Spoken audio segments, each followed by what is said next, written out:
Welcome to Marin Voices and Views. With Lawrence A. Strick, I'm Peter B. Collins. This is the final episode of our three-part series covering the three races for county supervisor on the June ballot.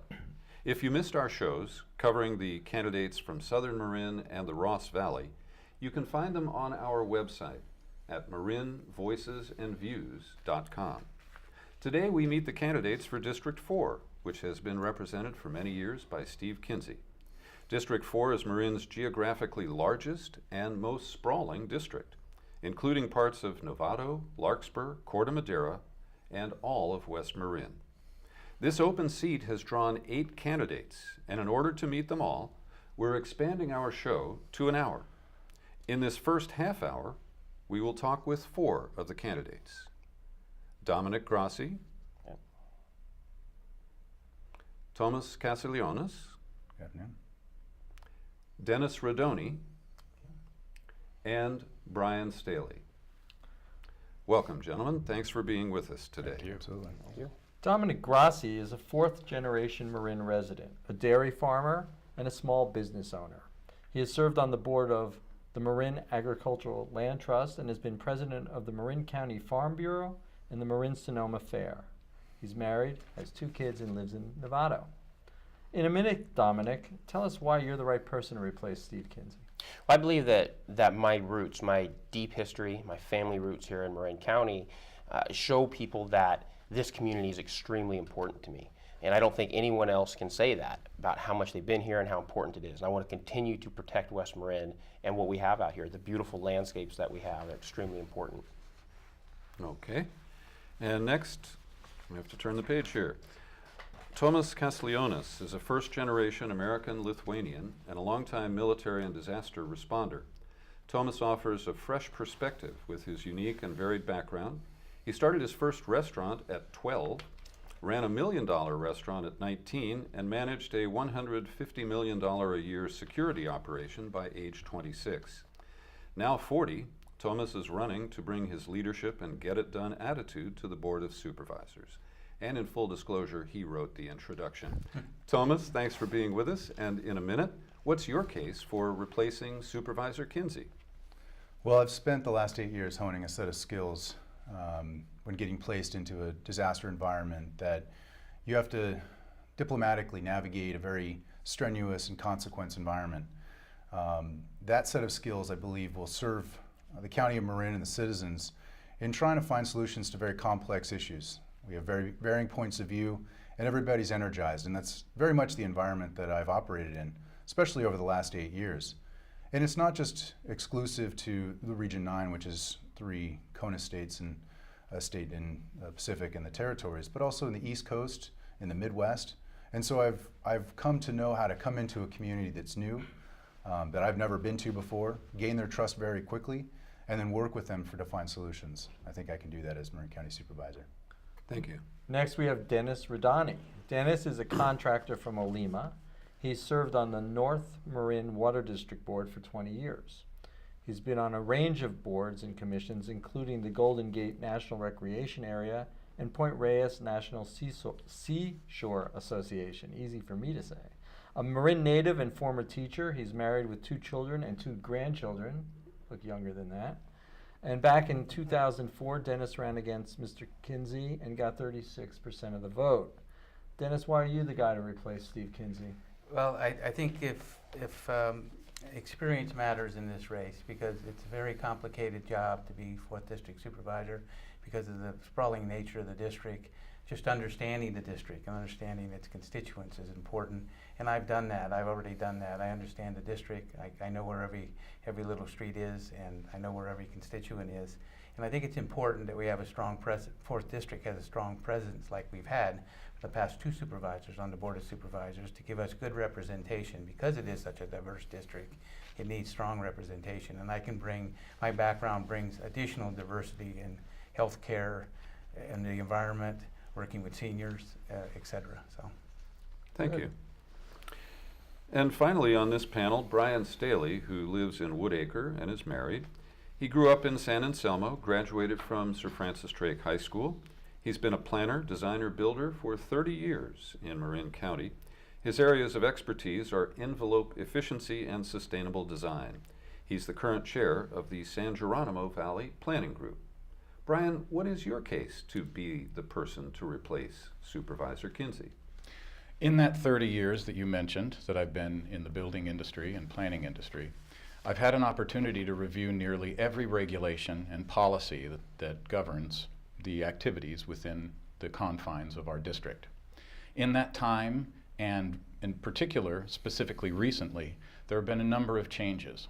Most recently, there are really dramatic changes having to do with new policies and new regulations coming from the state.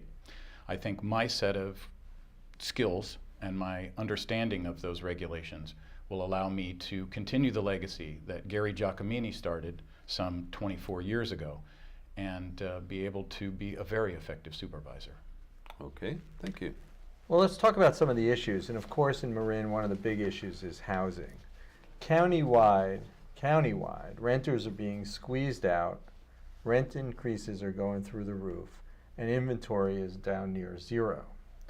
But there's thousands of seniors, there's single parents, young families, they're facing anxiety wanting to live here in Marin with their families, raise their kids and use our schools. In West Marin, from what we hear, and I think what has been reported, short-term rentals are taking up a lot of the inventory and further squeezing people out of the market. What's the right approach, Dominic? Well, with regards to West Marin specifically, for example, in Marshall, about 80% right now of those houses are unoccupied and they're being rented out short term. And so I think we have to start looking at the idea of putting caps on the number of days that you can lease those houses out on Airbnb, for example. Hopefully that will start to incentivize people to want to stay in those homes a little bit more often. The other thing we could do is look at our transient occupancy tax. It's right now 10% for the county. And I think if we jack that up a little bit more, people might not be willing to spend quite so much money to go and stay out there. So plus any of that money that comes in should go directly into those smaller communities out there in West Marin. Thomas? Well, it's a complex issue. People commonly will mention that we probably need to look at access for more property or trying to build our way out of it, and I don't think that's necessarily an acceptable approach. There are other factors in terms of taxation, how expensive it actually is to own a home and operate a home. When it comes to the short term, I actually agree with Dominic that the occupancy tax needs to be looked at, especially if someone isn't using long-term rentals and they are actually using it for short-term profitability. I met somebody the other day that was getting $14,000 a week out of their residence. That pretty much takes care of a mortgage for a good period of time when they can spend $200 and stay at the hotel down the street. So when you look at that disparity of income in that area, you're going to have to look at how you can impress upon them that that's not a practice that the community supports. And there are several different ways I think we can do that, and we'd have to explore really what has worked nationally. Dennis? So I'm totally in sync with the new strategy of the Board of Supervisors, which is buying infill homes and making sure they stay affordable, working on the second unit ordinance to make sure it works and is for affordable housing, because that policy has never worked, and we need to revisit that and make sure it works for affordable housing. Very much in favor of junior accessory units where you can convert a bedroom into your house to a rental. That's what's going to keep seniors in our county and making it affordable for them to stay here by being able to rent a bedroom out without any regulation. And there's no impact in the neighborhood because it's an existing bedroom. The other thing that I'm in favor of is every development we have in Marin has to have multi-income levels in it, all kinds of levels, from workforce to affordable to market rate. And unless we have that balance, we have to start over and work out a new plan. But I'm in sync with the county's new plan on housing. I think it's a good step. Marin is a small county and we can't do things in big ways. We've proven that over and over and over again. The most recent proof has been Windcup, where it's a huge development, big impact, and we ended up with 10% affordable housing. That's not acceptable. Brian? It's, as mentioned, a very complex issue. The county just completed a series of hearings where the supervisors, essentially along with staff, made a determination that they wouldn't be doing anything that directly impacts the property owners themselves. So they weren't going to do anything that held the rent rates at a particular rate or anything like that. What the county has decided their primary goal is going to be is to acquire existing affordable units and basically hold the ground as best they can. So far, they've been somewhat successful.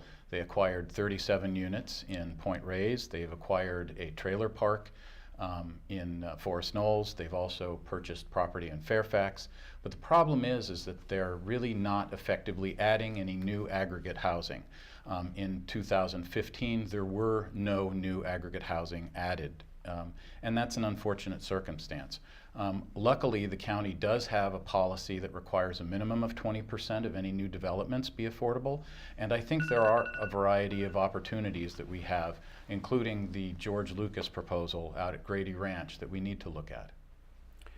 Next, I'd like to ask you to comment on traffic and offer us some solutions or suggestions. Everybody knows this is a very serious problem in Marin. People lose lots of valuable time and get very aggravated, and it's not just the 101 freeway. So please offer at least 3 concrete proposals to ease congestion in Marin, especially in District 4. And Thomas, we'll start with you on this. Well, thanks. I think I'm the only existing commuter. I have since 2002 commuted to South San Francisco and now Vanpool to Oakland. And so on a daily basis, I see that, as well as my wife, Kim, who is a small business owner, spends pretty much her life in her vehicle having to drive the 101 corridor. You know, some of the solutions that didn't get implemented is we built all these on-ramps with a great metering, but never turned them on. And in the East Bay, you can see it's a very effective strategy. We also have to tie some systems together. I heard recently that 2 of the busing systems are going to separate, further distancing the coordination of timing that were permitted. And I'd also look at new technology, and I've kind of disclosed this on my website, but where are really the carpooling apps? And I know that there are some new startups in San Francisco that are looking at for schooling and to work with trusted parents, but we have to look at those types of strategies and bring them and nurture those kinds of companies within Marin. I can do that. All right. Dennis Rodoni? Thank you. So I might have a couple extra suggestions, but first of all, I want to open up the 3rd lane on the Richmond Bridge. It's very important. Secondly, I want to add a lane on Highway 37 along with raise it up because of sea level rise. We've got to do it. Thirdly, I want to expand the transit system and make it function and work better. We need to interconnect with our train now. We have no interconnection with our train, and unless we do that, the SMART project will not be successful. So those are main and important things. The other thing, locally in West Marin, we have visitor traffic issues out there, and we need to locally as a village come to grips with those and figure out how we want to deal with those traffic issues in West Marin. It's actually a fire and safety and emergency issue that we're facing. So. Now, in reference to the bridge, the Richmond Bridge and Highway 37, those clearly get into state level issues. What can the county do to press for the resolutions that you propose? You're exactly right. First of all, we need to be so supportive of them as a county. We have to work with our state representation, Mike McGuire and Mr. Levine, to make sure they're on board with it. And thirdly, I think the Board of Supervisors need to combine and go to Sacramento as a group and not leave there until we get some satisfaction. Brian Staley? Well, I'll agree with many of the points that Dennis just made, and I'll add that we have a couple of unique circumstances in Marin County. One, as had been mentioned, is that we have tourist traffic in the western part of the district, and that's rather different than the other kinds of traffic. We also have a problem in Marin that some other communities in the state also enjoy, and that is the traffic in the afternoon and in the mornings of parents bringing their kids to school. And unfortunately, that also has a tendency to fill our local streets. So since that particular issue has not been addressed, one of the things is the perception that I think we need to work with parents, that safety is not as tenuous or as really an issue, as severe an issue as many people consider. One of the reasons that parents drive their children to school is because they think that there's a danger to their child. I believe there really isn't that severe of a danger, and if we can only get that information to the parents and figure out effective ways for them allow their children to be able to go to school I themselves. think there is a pilot bus plan now that's in effect in Mill Valley, That's which what I'm gonna- needs to be expanded in my personal opinion. Absolutely. Also, on You're behalf stealing of my students, thunder. I would Sorry argue- about that too. I would argue for staggered start times at school. I know the students would go along with that. Yeah, it's tough to answer this question forth because so many of the ideas are already out there. So of course, I think working with Mark Levine, to get the third lane open on the Richmond Bridge is important, and we do need to support that entire process and get it open as quickly as possible. We need to also work the Sir Francis Drake corridor and try to get that opened up a little bit more, all the way over to I-580. So I think that will speed things up, move it along quicker. I'm going to disagree with Brian, though, about parents and their concerns with safety. And that's talking with people out in Nicasio and or Tamales. They would love to see their kids riding, but the bike lanes are not there on some of those back roads in West Marin, and it is still dangerous. And I've had several people actually flat out ask me, if you get elected, will you work on bike lanes in those areas so kids can ride to school? There are actually people out there who don't even like going out getting their mail in certain places just because those roads are very narrow and very dangerous. The pilot bus program that you just mentioned, the Yellow School Bus program, I think it's very important that we expand it. Right now, traffic in Marin, 20% of it basically comes from parents taking their kids to school. So the pilot program going on Mill Valley is a step in the right direction to see how good it's going to be. But I think it's extremely important to continue that moving forward, especially up in areas like Corte Madera. And I'll throw one other quick one. Tomas mentioned the apps, and I'm a big fan of that as well. We need to build a relationship with Sonoma County. They increased their population by 25,000 people between the last two censuses. We only did 5,000. We have more people coming from Sonoma than anywhere. We need to work with them, find better places to get them off of our roads. Well, the traffic problems and the housing problems are not going away all that quick. And they really seem to be in conflict with Marin's long-term growth plan, which is along the 101 corridor. How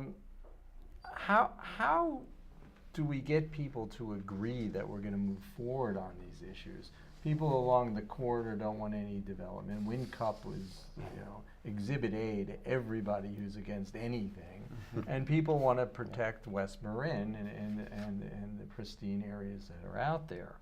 So what's your big picture, or what's your vision of Marin and its growth, Dennis? Let's start with you. Thank you. Well, I think first of all, we have to remember that we're all here because of the beauty of Marin, the open space, the parks that we all enjoy. The ranching in West Marin is an important element of that. And so we have to prioritize what we're doing. And I think the general plan does a pretty good job of setting up the corridors, so we've prioritized that. And I agree with that approach. I think prioritizing the corridors so that we save West Marin and the ranching and protect it, and that's an important element of that general plan. Having said that, we have challenges because of affordable housing and workforce housing are the main two challenges. And so we need to work within the corridor and figure out places that we can do infill, places that we can do more second units, places that we can do, again, do junior accessory units. I don't like repeating it, but they're really important elements. They're small incremental steps, but if we don't do anything, it's much worse. All these refugees from San Francisco who are buying these billion-dollar houses in southern Marin are saying, what, there's dairy farms in Marin? What's that all about? I mean, what do we do? Brian, you're Brian, next. you're up. Well, where do we go? I'm not a dairy farmer. No, but, I understand that. But it is a complex issue, and as you mentioned, the favorite whipping boy of everyone is Wind Cup. Absolutely. Unfortunately, the circumstance around Wind Cup was that it was only 10% affordable, and the reason that is that the Corte Madera has a different policy than the County of Marin, which is obviously the jurisdiction that we would have responsibility for. Marin County requires 20%. So first thing there is when you see concentration and development along the corridor, a lot of times those are incorporated districts and are up to the local town councils.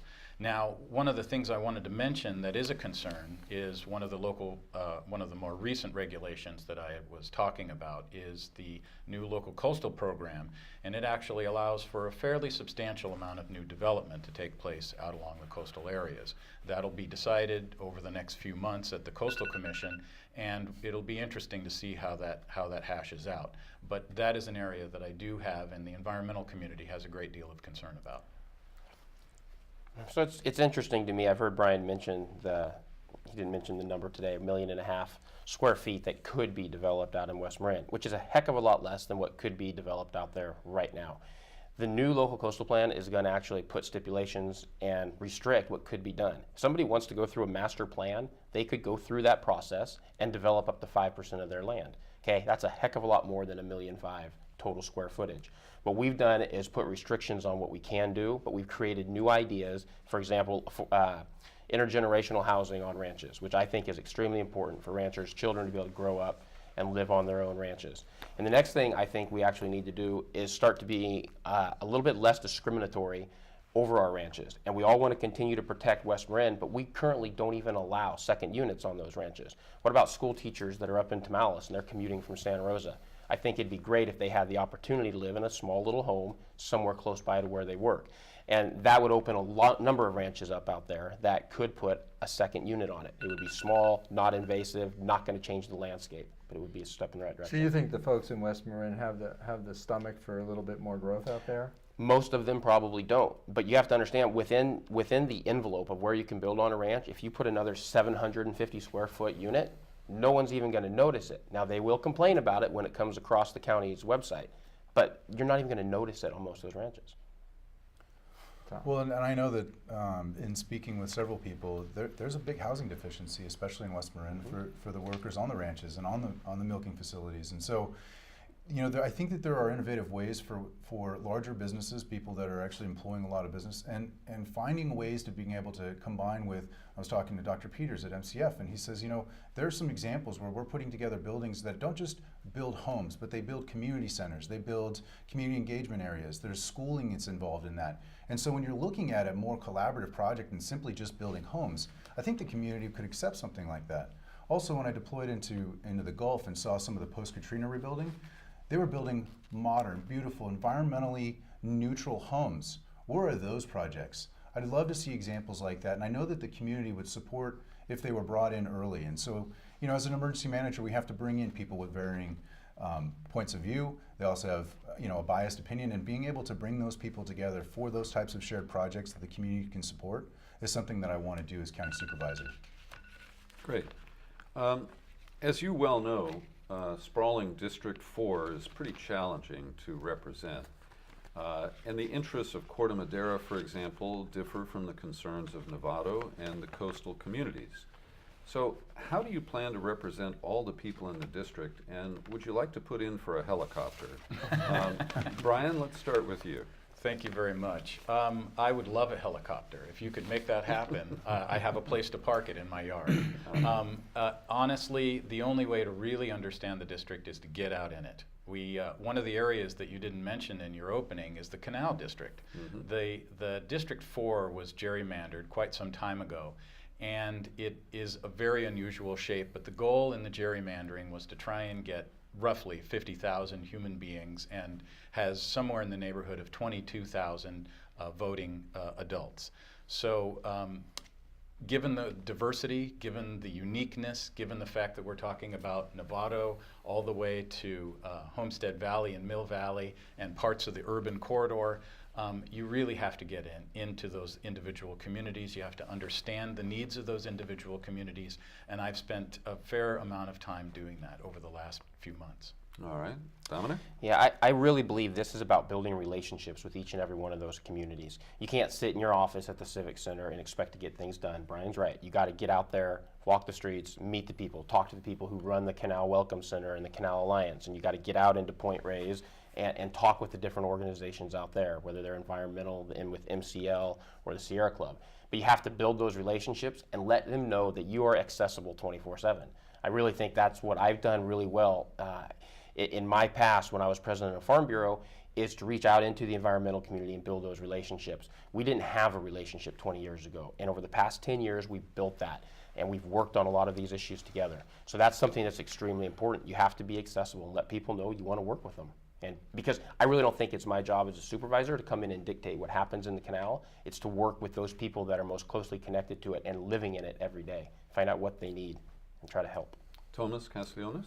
Well, I'm unlike my colleagues here. I grew up in Southern California, a small town in Tustin, and it used to be a small orange grove, and we used to walk through there getting to the farmer's market. And then I spent almost a decade in the Central Coast and then moved up here in 2001. And so I'm kind of a transient Californian, and that really is emblematic of what really West Marin or District 4 really looks like, is that they've got these pockets that are their own unique environments and community. And couple that with my disaster experience, I go into these communities not knowing much of their background, and I have to go in with an open mind and open heart, hear what they have to say, tell me what their problems are, get to the root cause analysis, understand what the community is willing to support, and then help them get there. That's the role of the Marin County Supervisor, especially in District 4. And when you talk about, I know Brian did bring up the area in and around Bay Point and the Cove up there. There's some major issues that people were very, very open about disclosing how those issues are, and I understand that. I understand how to be able to come in and listen to that and then try to find and help solutions. Dennis Rodoni. You start with an electric car because you're going to be putting a lot of miles on when you're supervisor. But open and transparent government is what I bring to the office, including an open door where anyone can walk into my supervisor's office door, from union members to employees. The other thing I'm going to do is I'm going to be having regular office hours in every corner of our district, where people will know when I'm going to be there, and they can come and have a cup of coffee with me, and they can tell me what's going on in their community and what are their needs, what do I need to address. And also I'm going to depend on those city councils that we're fortunate to have in place. Corte Madera has a city council. This whole town of Corte Madera, the one thing in our district that makes sense, the whole city is actually in the district, and we have a city council there that represents us well. And I'm happy to say that I have 3 of the 5 city council members endorsing me in this race. Well, we're getting there towards the end of our show, and what we'd like to do is hear from each of you. If you're elected, what's your #1 priority and specific goal that you promised the voters that you're going to really try to achieve? Dominic, why don't we start with you? Well, I think, I don't know if it's necessarily one goal, but it's to leave Marin in a better place for my children and grandchildren, to make sure that we are sustainable, to make sure that we haven't let our debt completely overwhelm us with our with regards to pensions. So we need to be fiscally responsible moving forward until we can get things more balanced, and making sure that as we do that, we can still take care of our pension benefits. Because the last thing we want to do is pull pensions, but we need to start setting aside money to make sure that our very valued employees of the county have good pensions, but we have to make sure that it's done sustainably. So some changes need to be made. We have to be transparent. We have to make sure everybody understands why we're doing the things we're doing. So I think those are kind of the 2 general consensus for me, is to be very open and transparent, and to make sure that we protect this place for the future fiscally. Thanks. Tomas, how about you? You know, I've worked more 100-hour work weeks than I care to admit, and I know what it means to put in a long day's work, and I still continue to do that. I just came back from 3.5 months of being deployed and finding, temporary and long-term shelter for 3,000 people that were impacted by the fires in Lake and Calaveras counties. And I want to bring that experience to Marin County so that they can not only feel comfortable in my solutions. I'm very accessible in terms of social media, if that's what they use, and I use my own accounts for the campaign because I have long-standing relationships with people throughout my time here. I want to use my business acumen to come in and look at the financials. I think that there is space and opportunity to be able to make more available the funds that are in the budget for uses like projects and trying to look at busing strategies, like looking at comprehensive affordable housing units and what the county can actually provide and support, making investments in transportation and cutting those down. What are we really going to do when the train comes online, and are we going to tie our systems together? Those are complicated issues, and that freedom of movement is very important to Marin. One of my main goals being a supervisor is to bring the stakeholders together to make sure that we all work together. And I'm one of the few candidates, I think, that has a relationship with the ranching community, the environmental community, all the villages in West Marin, that I think I can meet that goal because I'm welcome in all those camps. And I think that's an important element of this job as being District 4 Supervisor. It is so diverse, it's so difficult, that someone that can work within the district and knows all the elements of the district and knows all the groups that they have to work with is really important. I'm pleased to say this week the Sierra Club endorsed me. That's a big endorsement, but I also understand that I'm representing the ranchers just as much as the Sierra Club. And that's the important message that I want to bring to the Board of Supervisors if I'm elected, if I'm lucky enough to be elected. Thank you. I think Gary Giacomini has created a legacy, and it's very important that we follow that legacy. One of his fundamental points that he always strove to achieve was to protect the character of our local communities. And in order to do that, you have to stay on top of all the new regulations that the state imposes on our communities. Right now, we're in the process of dealing with a number of new regulations. One of the things the state has done very recently is determine that most of our ecosystems, our bodies of water, are impaired. This has a massive impact in the 4th District. It's things like this that I'm always on the top of and have been on the top of for 27 years in my involvement as the chair of the San Geronimo Valley Planning Group. I hope very much to be able to continue that kind of work and work collectively with the people who are burdened by these new regulations and be able to find answers for them and fixes for the problems. Well, gentlemen, I want to thank you because you've been so concise with your answers, and none of you has been prepared for the bonus question that I'm going to ask you. I also want to say that compared to the last cycle, these guys are in best behavior. So let me ask you a minute each to address the homeless issues in San Rafael and what you believe the proper role of the county is in dealing specifically with Mayor Phillips' desire to relocate St. Anthony's Dining Room and Ritter Center. And let me start with you, Thomas. I actually have a lot of personal history with homelessness, and for me it's a very personal issue. And I support the Marin Organizing Committee's initiative to also find a permanent home for rest. You know, I find it objectionable that we have kids that are homeless on the streets. I find it objectionable that veterans are not finding access to those services. I want to be able to invest in those programs to make sure that by the end of my first term, that there isn't a homeless child in Marin County and there's not a homeless veteran in Marin County. I'm very passionate about that. I think that the long-term solutions, I know that many communities are not supportive of finding those types of facilities near their homes, so we have to find a delicate balance of finding a permanent home, not only for rest, because I do believe that program needs to be expanded, but also supporting Ritter House and the invaluable services they provide. And I know that the Marin Community Clinic is hugely a proponent of ending homelessness because they see the bulk of those residents or non-residents in their facilities, and they want to see that end. And I think we've got partners that we can bring together to find that solution. And REST is the program that's being run by individual churches throughout the county. That's on right, a every basic single- ad hoc basis. Yeah, every single night they rotate from congregation to congregation, and the stress on those volunteers is pretty large. And they are looking for some relief, and I think that we can do that. Dennis? We can't make the problem go away by moving it to some other location in the city.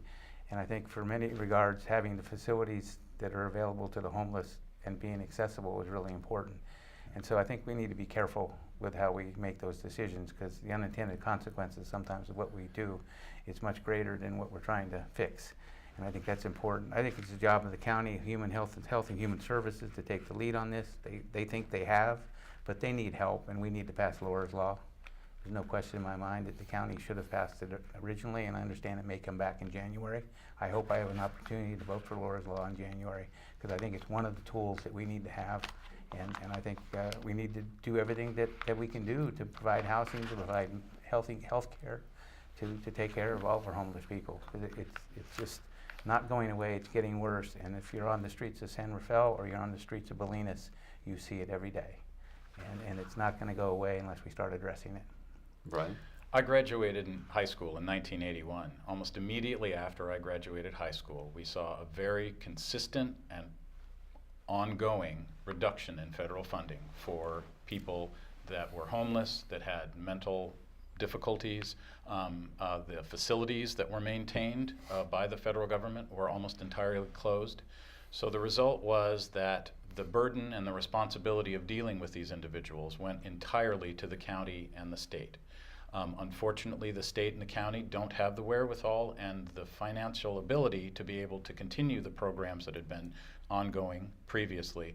And so now we are left with an enormous group of individuals all throughout the county and all throughout the state that tend to concentrate in the urban areas. The question is what to do about it. I agree with Dennis that one of those is Laura's Laws. Now Laura's Law, that deals almost entirely with people with mental issues. So the question then is, for those that do not have psychological issues, how do you get them into housing? And we need to look at the options and more aggressively fund those programs. And finally, Dominic? Yeah, and I agree with most of how that was said. We really need to look at our mental health status, because so many of the people that are homeless right now have mental health issues. And if we could just fix those, once they start standing on their feet, then they're going to find places to live. They're going to find jobs. And so creating jobs locally will help. And I think all of these factors need to be taken into place. You know, Tomas mentioned the REST program, and that's really a great program, but it is stressful, and we need to continue to elaborate on it. But we also need to make sure that the county, and I think it's their job, to step in and lead the way on this and to work with, you know, San Rafael, for example, and the mayor. And I understand why the mayor wants to move it to get the homeless people out of downtown, because it doesn't work really well. But we got to put them somewhere. So Dennis is right when he gets to that. Just moving them can have unintended consequences. And so I really think it's up to us as the county to step in, work with the city councils, and find out exactly where the best place is, where they can get close help, both mentally and find jobs close by. Dominic Grassi, Thomas Castigliones, I'm working on that, Castigliones, Dennis Rodoni, and Brian Staley. We're very impressed. Thank you for running for office, and thanks for joining us here today. Thanks for having us. Good. Appreciate it. Our District 4 forum continues with 3 more candidates for supervisor. By the way, no ranking of the candidates is implied. We taped 2 different segments 8 days apart to accommodate the busy schedules of the candidates. In this segment, we meet Alex Easton Brown, Wendy Callens, and Mary Tamburo. Welcome to each of you. There's 1 more candidate in the race for a total of 8 contenders. He is Al Dugan of Novato, who declined our invitation to be here today. Alex Easton Brown is a sociologist and a 40-year resident of Lagunitas, where he lives with his wife, Diane, who is a teacher in Richmond. Alex is a past treasurer of Marin County Democratic Central Committee, past treasurer of the Marin United Taxpayer Association, and then you were its president. Alex was recently referred to in the Independent Journal as an only in Marin combination of a progressive and a tax watchdog. That's right. Alex, in about a minute, tell us why you're the guy who's going to replace Steve Kinsey. Well, Kinsey's resigning, so it's no longer Steve. We have too much traffic, too much development. Our roads are crumbling. The supervisors spend millions of dollars on consultants. We have a pension liability, an unfunded liability of millions of dollars. And there's an attitude at Civic Center of lawlessness. I was driving here today and I saw these yard signs for a woman running for Judge Pantaloni. I think she's a district attorney. And the law says you can't put these up until the 23rd of the month. And here we are, 15th perhaps, 16th? 14th. Yeah, so she's ahead of the game here. Of course, you know, when you're a district attorney, you don't have to obey the law. Just make other people suffer for not. Wendy Callens is an established local leader in environmental protection and transportation policy. She's the founder and program director of Safe Routes to Schools. And she also serves on the executive board of Sustainable Marin. She knows how to work effectively with diverse communities, bringing people together to find consensus and solve problems. Wendy, in a minute, please explain why you think you should replace Steve Kinsey. Well, Steve Kinsey's shoes are big shoes to fill, but I want to follow in his footsteps. I think what Steve was best known for was really being able to listen to all sides and bring people together to find solutions. For the past 16 years, that's exactly what I've been doing with Safe Routes to Schools. I've worked all over the county, so with a sprawling district like this, I have familiarity with both East Marin and West Marin. And I've brought together the parents, the school district, the cities. We've sat down, we've looked at the problems that exist that create safety hazards for kids, and we've come up with solutions, and we've brought in over $30 million worth of improvements around the schools. That's the kind of work that I would do as a supervisor. I've been involved in politics one way or the other, either as a volunteer, as an advocate, as a journalist, and for the past 16 years as someone who is paid working for a government program. And so I know all aspects of the community and of government. Finally, we meet Mary Tamburo of Homestead Valley. You're a singer, songwriter, known to your fans as Mary Mac. Mary announced her candidacy on Nextdoor and defined her platform as, "I'm not a politician. I will listen to you and I will not lie to you." Why you coming after Steve Kinsey? Well, it's funny you should phrase it that way. It's interesting. I have never aspired to be in politics, but I've worked with the public for many years in a very pleasant way with music. And I've spent many volunteer hours the last 15 years donating my time and expertise in marketing and social media for nonprofits. I was a founding member of the San Francisco Bay Area chapter of Social Enterprise Alliance. And I got involved in local politics because of a Safe Routes to School project that was forced on my neighbors in semi-rural Homestead Valley. Now we have an urban concrete sidewalk, and I tried to bring the community together, but the huge political forces and skipping CEQA, and it was quite a mess. And so now that the lobbyists have moved on, my neighbors are still dealing with the after effects of a poorly planned and executed project. So I'd like to get in there and get down to doing some safe and sustainable routes and see if we can't maybe work together after the election and make some positive change that makes sense for everybody instead of just a few people once the money's there. Thank you. And a little timer went off there. I'm sorry, I just didn't let it buzz. Oh, okay, thanks. Countywide, renters are being squeezed out by huge rent increases and almost zero inventory. But thousands of seniors, single parents, and young families face housing anxiety. In West Marin, short-term rentals have forced out long-time renters. Alex Easton Brown, to you first. What's the right approach to deal with Marin's housing issues? Well, the problem is the market, and we really can't do anything about the market. The demand is so great, pushing house prices up. People from China are coming and buying houses here, paying whatever for them. We can't really deal with that. There's nothing we can. What is affordable anyway? Affordable for who? For the very poor, for the working middle class. I feel Marin is built out. I don't want to see any more developments like Wind Cup in Corte Madera. I don't want to see a string of these running up and down the 101 corridor.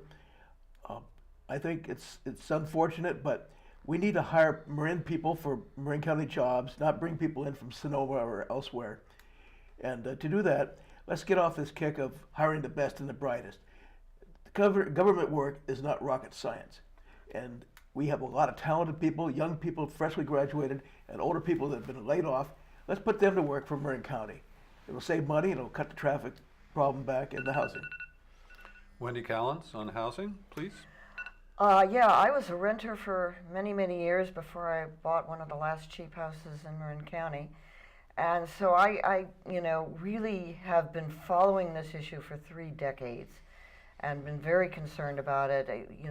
The rents rising have been going on for a long time. And one of the big issues in West Marin is the short-term rentals. People are evicting long-term people and then bringing in short-term rentals. And it's decimating the community, so it's affecting everybody. There are regulations that you can put in place to control the use of vacation rentals. In Santa Cruz County, they actually have a cap on how many permits that they will allow. And I think these are the kind of things that we need to look at. And I also think we need to look at how we can stabilize rents in the county in a way that is fair for both the landlords and the tenants. And that's something we should have a long discussion about and see what we can do. Mary Tamburo, you next, please, on housing. Okay, well, there are lots of creative solutions out there. I feel we do need to regulate Airbnb. I believe in a free market, but also believe in limits to greed. We can't really regulate greed. If someone really wants to make a killing in the real estate market, that's their right because we live in a free market society. But we do have Northern California Community Loan Fund. We can offer some low-cost loans to families so they can stay in their community. Also, today I read a report that rents in San Francisco, housing prices have gone down for for the first time in many years.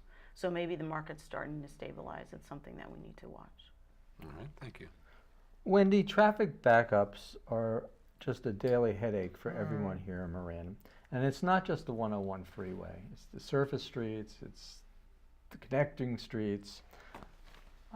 Can you give us 3 concrete proposals to deal with traffic in Marin, particularly in District 4? Particularly in District 4. Well, District 4 is everywhere. So That's true. That's why we asked. I am the one person in this race who has actually reduced traffic congestion. I have reduced traffic congestion around the schools through encouraging green modes of transportation, walking, biking, carpool, and bus. One of the first things we need to do is bring back yellow bus service. We did that in Tiburon Boulevard, Tiburon, and we were able to reduce traffic congestion considerably, noticeably. There'll be a pilot program in Mill Valley, possibly Kentfield, next year, and then what we want to do is look at finding the funding to bring it to the whole county. That will have an immediate effect. Some of the other things that we can do, there's operational things you can do, there's signal timing, there's roundabouts where you can have traffic moving more efficiently. We need to improve our transit system in many different ways. And one of the things I want to look at is ferry service to the East Bay and to Vallejo. Mary, what are your thoughts? Well, those are some good ideas. I did sign the petition for the school, the yellow bus service, and wrote a few letters about that. Commuter traffic, as far as it goes with county employees. Private companies are giving their employees some shuttles. Maybe that's something we could look into for county employees to reduce commuter traffic. And I would like to see neighborhood schools come back. So let's see what we can do so people don't have to drive and cross a freeway to take their kids to school or put them on a school bus. Just go to the source of the problem. And that seems to me. Thank you. Alex, what are your thoughts? Well, there's a mindless boosterism where we actually spend tax dollars trying to get tourists to come visit West Marin. And what we are left with is crowded roads. It only benefits a few businesses. So I'd stop that. I would shut down the Vista Point on the Golden Gate Bridge, except to people on foot. Because blocking the bridge, I was trying to get home from the airport an extra 2 hours in the bus, because not only the right lane was closed with buses and cars backed up, but the middle lane also. I was talking to Mr. Harf about the possibility of using eminent domain to close down the Muir Woods staging area, at least narrow it down, so we don't have these million visitors a year clogging the roads in Mill Valley. Also, I would meter the traffic in the evening going through Drake Avenue and onto 580. These are people doing the shortcut so they don't have to pay the toll and don't have to wait for the Bay Bridge to open up. I would meter them, and I'd open the Richmond Bridge, the third lane. Thank you. So our unsolved problems with housing and traffic seem to be in conflict with Marin's long-term general plan, which is intended to maintain as much open space as possible by steering development to the 101 corridor. Now, most people agree on the open space part, but there's a lot of disagreement on the rest of it. What is your big picture vision for Marin and the existing general plan? Mary, you first, please. Well, I haven't really thought about what my personal vision is. I would like to just take a look at the countywide plan and enforce it. I've seen instances where some of our county requirements, for example, the parts of the countywide plan say we want to protect the wetlands, but then the DPW's uniform design requirements insist that we put in concrete driveways, which is more of an impervious surface. So it's in direct conflict with one of the goals of our countywide plan, which is to protect the wetlands and reduce water pollution. So what I would see as far as my vision for Marin would be to remove some more of those impervious surfaces and replace them with permeable surfaces, which will create jobs. And that's just one aspect. There's lots more work to do. We just haven't got there yet. Thank you. Alex Easton Brown? Well, Marin is built out. That's my feeling. There's no more room for any development. In West Marin, we have a problem with the proposed coastal plan because they want to do generational housing on the ranches. This would triple the population of the ranches, would triple the traffic. Also, they want to do cheese factories, they want to do bed and breakfast, they want to do wine tasting. Pretty soon, the ranches are going to look like the Jersey coast if we don't stop this new coastal plan from going through, and hopefully the Coastal Commission will step in. I'm from New Jersey. I love So am Jersey. I. I did tell you. I had to get that I in love there. Jersey. I just don't want it here. It's too You beautiful. better watch it. All right, that's enough You got about somebody New from New Jersey here. Two people. Wendy Callens. Okay, well, the 1972 General Plan was a visionary document. It was the first of its kind that actually created urban growth boundaries. And it protected our beautiful heritage that makes Marin special. I have no desire to touch any of our open space, and I will do everything I can to protect it. It also, yes, directed new growth into the city-centered corridor. That was a part of the general plan that didn't happen. A lot of people talk about the massive development that's taken place, but if you actually look at the number of housing units that has gone in, there's been far more commercial development than there has been housing. And 68,000 people commute into Marin County every day, over 5,000 from the East Bay, 15,000 from Sonoma County. And there is room, there is not a lot of room. We have to be very strategic about what we do and what it looks like. I know everyone says we're going to put wind cups up and down 101. Nobody wants to do that. And if you look at truly the kind of affordable housing units that have been built in the last few years, you won't see them because they blend right in. There's a lot of things we can do, but my time is up. Thank you. And we'll move on from there. Well, let's talk a little bit about District 4, which is very challenging to represent. Not only does it have the sprawling interest in the west part of the county, but it includes Corte Madera, parts of Novato, and coastal communities. How do you represent the interests of all that diverse amount of people and diverse amount of geography? Alex, let's start with you. Yeah, well, I live in Lagunitas, which is sort of right in the middle of the district. I think that 2/3 of the district lives in the 101 corridor, Corte Madera, and then even out at Novato. I think the people living in the corridor have been underserved all this time. Since Giacomini was elected 44 years ago, and then Kinsey following him, the emphasis has always been West Marin, West Marin, West Marin. But the corridor has been underserved. And I would like to put more emphasis in quality of life for the people in the corridor, because in West Marin, quality of life is sort of a given. Wendy. Well, for one thing, I have been working in East Marin. I helped to open up the New Cove School and reduce traffic around there in Corte Madera. And I know Homestead Valley, and I know the canal because I've been doing projects in the canal. And of course, I know Novato because we've been doing safe routes up there. So I know the whole district. I live in West Marin. The thing about West Marin and Homestead Valley, I will include in that, is the county is the only government that they have. They don't have a city council. That's why West Marin gets special attention. In order to serve the whole district, what I want to do is develop an advisory council where I have representatives from each of the community who keeps me abreast of what's going on in their own community so that I can really know which meetings I need to go to, what issues are coming up, and how I can best serve them. And as far as West Marin, you say it's idyllic out there, but West Marin has some very serious problems going on. The communities are emptying out, and they're feeling the real dearth of the specialness of what makes their community. It's not just the beauty, it's also the people that live there. And we can't forget that we're serving the people. Mary. Yeah, well, I agree with you on a lot of that. So thanks for saving me some time. I live in I live in Homestead Valley, and I spent my childhood in Section 8 housing. I lost my brother to self-inflicted gunshot wounds when I was 18 and he was 22. And I say that just so that people can understand I have an ability to relate to people that are atypical of what is the supposed typical Marin person.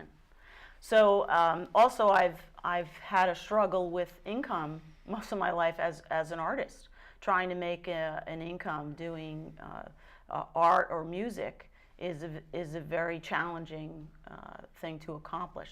So the way I would, and also I have a nonprofit project called the Vehicle for Change, and what I would like to do to serve the people in this diverse district is have a little mobile, it's like an Airstream, and spend some time in each community throughout the year. Mm-hmm. Interesting. So let me ask each of you, what do you see as the county's proper role in dealing with Marin's homeless population? And what is your position on moving Ritter Center and St. Anthony's Dining Room out of downtown San Rafael? Wendy Callens first. Well, first of all, homelessness is not just a problem for San Rafael, even though it's most visible in San Rafael. It is a county-wide problem, and the county does need to be more engaged and involved. But there's a movement afoot to get a shelter together, and I think actually we need two, because there are people who are homeless because of circumstances, and they need a helping hand to get back on their feet. And there are people who are homeless because they're mentally ill or they have substance abuses, and they need services full time. So we need very different centers for those two populations. As far as Ritter House, you know, Ritter House doesn't just serve the homeless. It actually serves a lot more than the homeless, and it needs to be a place that's accessible for all people. And its location right now is very good. I think we need to separate Ritter House from what we have as street people who are causing serious problems in downtown San Rafael. And also, I know it because along the Mahone pathway, you have people doing drugs right where kids are walking to school. We need to focus on the actual problem and deal with that, which I think is separate from, you know, what do you do about Ritter House? Mary Tamburro? Right. I would echo that. It's not fair to be blaming one particular organization for a bunch of troublemakers. It seems that in politics we always look for somebody to blame, and it automatically becomes an us versus them. What it really is, it's a community-wide challenge and something that needs to be solved by the community. So we definitely need more shelters and more services. People who are mentally ill, and that's why they're homeless, they need services. And we also need shelters, and we need to figure out what the core of the problem is and get to it at the core rather than just finding a scapegoat. Alex Easton Brown. Yeah, as a supervisor, I would vote to pass the Laura's Law to help the mentally ill get off the streets. Also, as citizens, we have a right to walk down the sidewalk and go to the parks and not step on broken syringes or other filth. This is our right. We pay for it. I want to get the homeless out of downtown San Rafael. I proposed using Marin Commons, which is an office building owned by the county, where the sheriff occupies half of it and half of it's empty at this time, at Lucas Valley Road. And it's isolated enough where it wouldn't bother residents or businesses, and we can deal with the homeless in a coordinated fashion. We need to bring all our services to focus on them in one place, and then we can deal with it. The city of Salt Lake City got rid of their homelessness, and interesting enough, 60% of their homeless were able to be sent home with a bus ticket after contacting their family and friends. Well, final question. You guys really only have 30 seconds each. I'm sorry, we're running out of time. But if you're elected, Mary, we're going to start with you. What is your number one priority, your specific goal, and what's your promise to the voters that you're going to be able to effectuate it?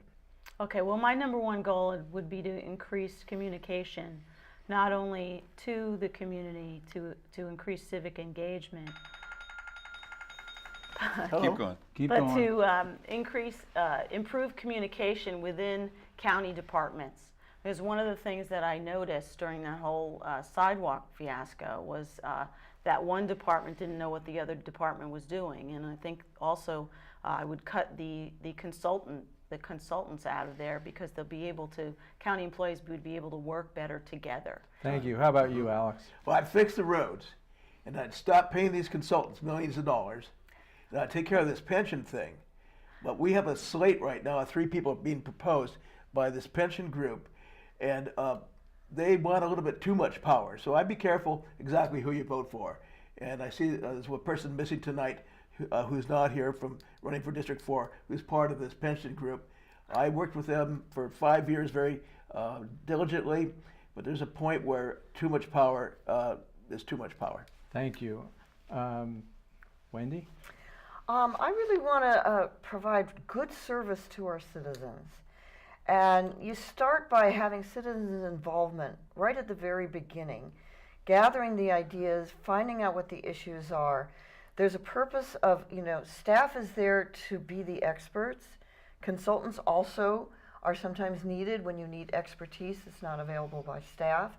And it's the role of the supervisor to provide the legislation and the funding and to coordinate. So I think if you get citizens involved from the very beginning and really let them know that they're heard and they're part of the process, we're going to come up with better solutions in the long run. Our thanks to Wendy Callens, to Mary Tamburo, and to Alex Easton Brown, to the candidates who appeared on our first segment today. We hope that voters get good information from this effort to meet the candidates, and we encourage you all to vote by mail or at the polls on June 7th. Thank you for being with us today. Thank you so much for having us. Yeah.